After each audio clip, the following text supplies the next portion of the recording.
Hello and welcome back to our building project. We're still at the planning stage, and in this unit we're going to look at some other aspects of costs. And we're going to begin by looking at situations where, apart from costs associated with materials in terms of quantities of materials, or with people, with work costs and so on, we're going to look at situations where we have a fixed cost associated with a task or a resource. And what we're going to do is we're going to say that one of the specific tasks in our project has a fixed cost associated with it, and we're going to use the demolition task as the one with that cost. And the cost we're going to associate with it is a cost which doesn't vary with how long the task takes. It's basically a one-off cost for renting a specific piece of equipment in order to perform the demolition.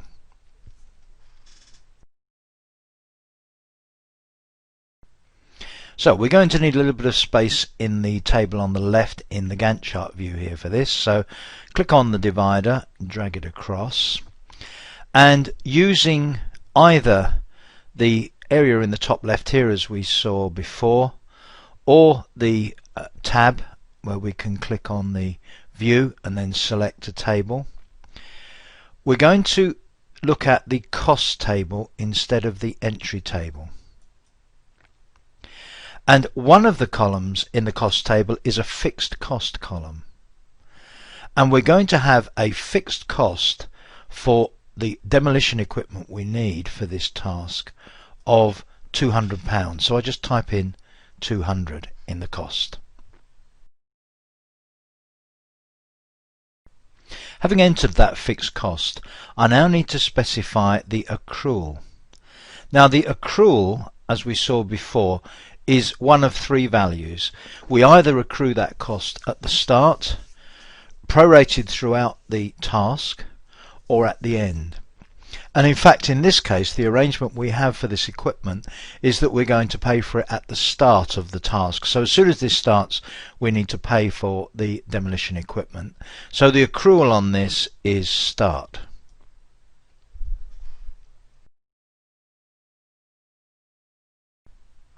Now you notice there the fixed cost accrual column has a default value of prorated for fixed costs.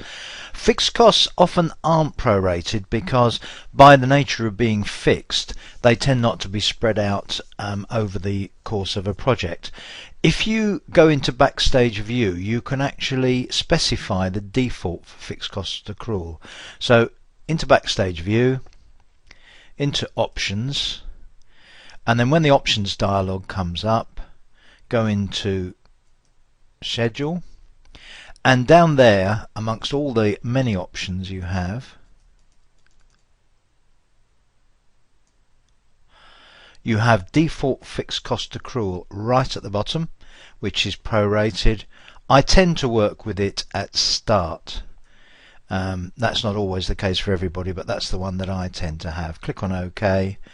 What's already in my project won't change, but from now on that will be the default value.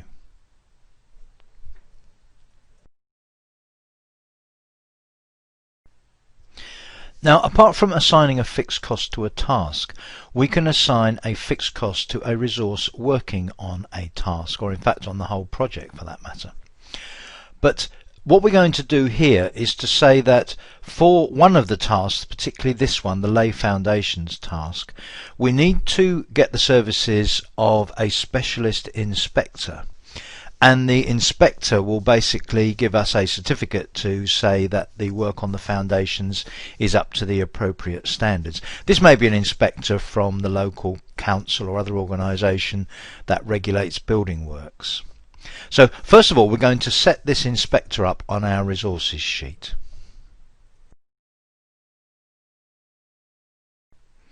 So switch to the resource sheet. We'll call this person inspector, and this is a work resource. We can put the initials in as inspector. Now this inspector actually charges us £150 to do this inspection. If the resource has an hourly or daily rate in addition to its fixed cost, then we could specify that here as well. So if it's £150 plus say £40 an hour or something like that, we can actually assign both at this point, and both costs will be applied to our project.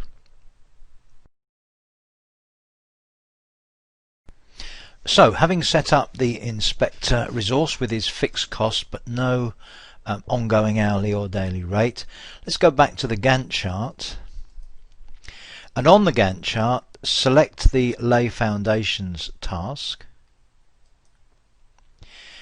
go to the resource tab, click on assign resources, and in the dialog select inspector and click on assign.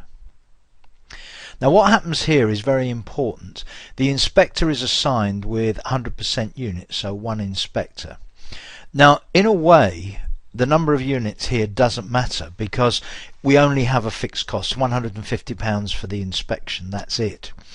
But it's important if there is also an hourly or daily rate to pay to get this assignment right. And it's very important not to put 0% here, because when you get into 0% with units, you are starting to talk about milestone tasks, a very specific type of task within Microsoft Project that we're going to look at later on. So 0% should normally be avoided, even if you think, well, this person's got no work to do other than charge us a fixed fee. 100% is going to do no harm at all, and I would recommend in this sort of situation leaving it at a figure like that. So we've seen how to assign a fixed cost to a task, and we've seen how to assign a fixed cost to a resource, which in turn gets assigned to a task. We're now going to look at another special case which is very important in Project 2010, and that's the use of different rates for different resources.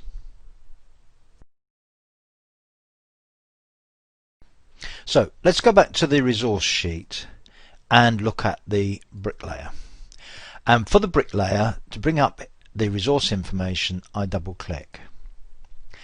And you may remember when we first looked at the resource information dialog that I mentioned this costs tab and the fact that there are in fact a range of costs that we can assign to a resource.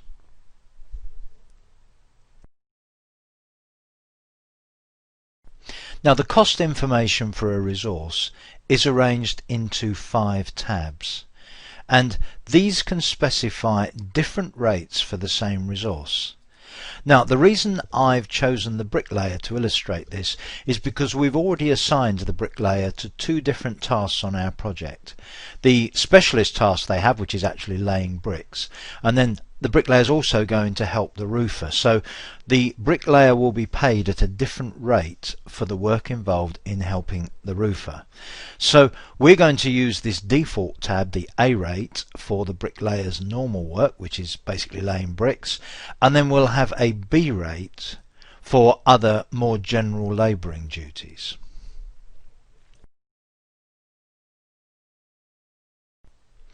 Now the A rate for the bricklayer is £25 per hour standard and £35 per hour overtime.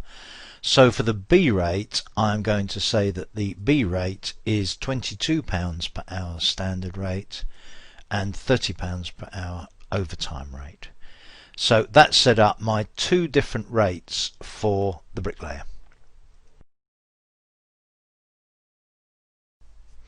Now we'll see how to apply these different rates to our project a little bit later on, but before we do that, let's look at the other aspect of these tabs, which is important. We've now got 2 rates. We can have up to 5 set up for our resource, the bricklayer, but in fact on each of these tabs we can also specify an effective date for a rate, and the effective rate could be either an amount, or we can actually specify a percentage increase or decrease. So for instance, let's suppose we could record here effective date is the 4th of the 4th 2011, and we can say that the standard rate will go up, so it's a plus, and then we can put 10%.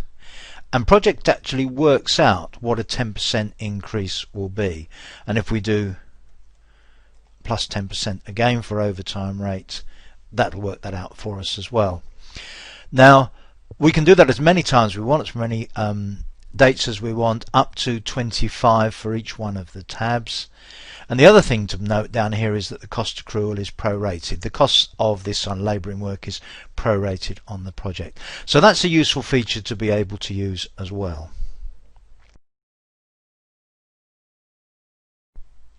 So we've made our changes. Let's click on OK. And then one of the special buttons down in the bottom right here gives us another view that we're going to use quite a lot, which is the task usage view. And this gives us a list of the tasks, and with each of the tasks it gives us a view on the right of how much of each resource we're using in that task. Now there are actually a number of ways we could do this, but the task usage view is a very good place to do it, because if you look at the task names, within each task there is a list of the resources used on that task. And if I go down to erect walls, if I double click on bricklayer, it comes up with the assignment information dialog. And from that assignment information dialog I can actually choose the cost rate table to apply. Now when he's actually erecting walls, the bricklayer works at his A rate, so I keep the A rate selected.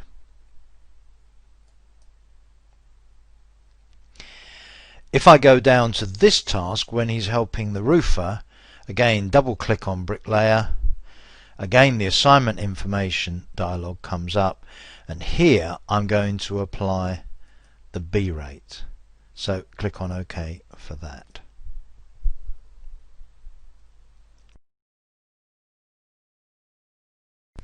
So there we are. That's a pretty good set of additional features of the handling of costs in Microsoft Project. We're actually going to leave this building project for a little while now on the course. We've done all of the basic groundwork on it, and we're going to come back to it later on and add a lot more detail, including detail about how we track progress, although we've done most of the planning. What we're going to do now is to start our second sample project that'll have some interesting differences to the building project. So we'll get started on that in the next section.